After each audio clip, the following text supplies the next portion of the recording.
মধ্যপ্রাচ্যের চলমান উত্তেজনাকর পরিস্থিতি নিরসনে দীর্ঘ প্রতীক্ষিত শান্তি চুক্তিতে স্বাক্ষর করেছেন মার্কিন প্রেসিডেন্ট ডোনাল্ড ট্রাম্প। এই ঐতিহাসিক ঘটনাটি ঘটেছে গতকাল বুধবার, যেখানে ইরান ও যুক্তরাষ্ট্রের মধ্যে চলমান ভয়াবহ যুদ্ধ অবসানে একটি সমঝোতা স্মারক স্বাক্ষরিত হয়েছে।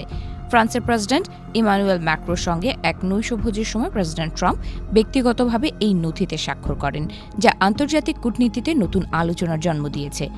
দীর্ঘদিন ধরে চলা ইরান যুক্তরাষ্ট্র যুদ্ধের ইতি টানতে এই চুক্তি একটি বড় মাইল ফলক হিসেবে দেখা হচ্ছে। সাম্প্রতিক সময়ে মধ্যপ্রাচ্যে যে অস্থিতিশীলতা ও সামরিক উত্তেজনা বিরাজ করছিল, তা বৈশ্বিক অর্থনীতি ও রাজনীতির ওপর গভীর প্রভাব ফেলেছিল। এই সমঝোতার ফলে দুই দেশের মধ্যে সামরিক কার্যক্রম বন্ধের পাশাপাশি কূটনৈতিক সম্পর্কের এক নতুন অধ্যায়ের সূচনা হতে পারে বলে বিশ্লেষকরা মনে করছেন।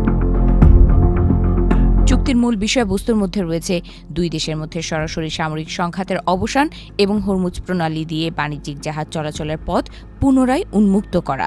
এর বিনিময়ে ইরান তার ইউরেনিয়াম সমৃদ্ধকরণ কর্মসূচি শিথিল করতে সম্মত হয়েছে। দীর্ঘদিন ধরে চলা এই যুদ্ধের ফলে মধ্যপ্রাচ্যের দেশগুলোতে যে মানবিক সংকট ও অর্থনৈতিক বিপর্যয় দেখা দিয়েছিল, এই শান্তি চুক্তি তা কাটিয়ে উঠতে সহায়তা করবে বলে আশা করা হচ্ছে। চুক্তিটির একটি গুরুত্বপূর্ণ দিক হল ইরানের ওপর আরোপিত বেশ কিছু কঠোর অর্থনৈতিক নিষেধাজ্ঞা শিথিল করার বিষয়টি। এর ফলে ইরান বড় ধরনের অর্থনৈতিক ত্রাণ ও সহায়তা পাওয়ার পথ প্রশস্ত করেছে। আন্তর্জাতিক বাজারে তেলের অস্থিরতা কমানো এবং বৈশ্বিক জ্বালানি নিরাপত্তা নিশ্চিত করার লক্ষ্যে এটি একটি কৌশলগত পদক্ষেপ হিসেবে বিবেচিত হচ্ছে। তবে এই শান্তি প্রক্রিয়া নিয়ে সব পক্ষ সমানভাবে আশাবাদী নয়। ইরানের ভেতরেই এই চুক্তি নিয়ে মিশ্র প্রতিক্রিয়া লক্ষ্য করা গেছে।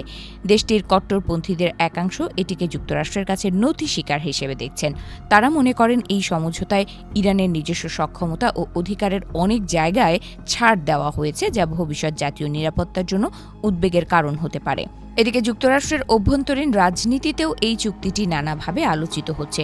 সমালোচকরা প্রেসিডেন্ট ট্রাম্পের এই উদ্যোগকে সংশয়ের চোখে দেখছেন এবং চুক্তির শর্তাবলী নিয়ে বিস্তারিত জানার দাবি তুলেছেন। বিশেষ করে নিরাপত্তার প্রশ্নে ইরান কতটা প্রতিশ্রুতি রক্ষা করবে তা নিয়ে মার্কিন আইন প্রণেতাদের মধ্যে বড় ধরনের বিভক্তি রয়েছে।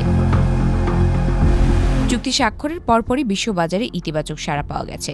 আন্তর্জাতিক পর্যায়ে তেলের দাম কিছুটা হ্রাস পেয়েছে এবং শেয়ার বাজারে স্থিতিশীলতা ফিরে আসার লক্ষণ দেখা যাচ্ছে।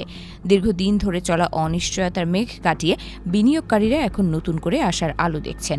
বিশ্ব নেতারা এই শান্তি উদ্যোগকে স্বাগত জানিয়ে এটিকে মধ্যপ্রাচ্যে দীর্ঘস্থায়ী স্থিতিশীলতা আনার একটি সুযোগ হিসেবে অভিহিত করছেন।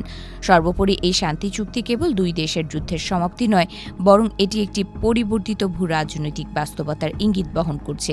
এর কার্যকারিতা নির্ভর করবে উভয় পক্ষ কতটা নিষ্ঠার সঙ্গে এই চুক্তির শর্তগুলো পালন করে তার উপর। বিশ্ববাসী এখন তাকিয়ে আছে এই সমঝোতা শেষ পর্যন্ত মধ্যপ্রাচ্যে দীর্ঘস্থায়ী শান্তি ফিরিয়ে আনতে কতটা কার্যকর ভূমিকা পালন করতে পারে তা দেখার জন্য।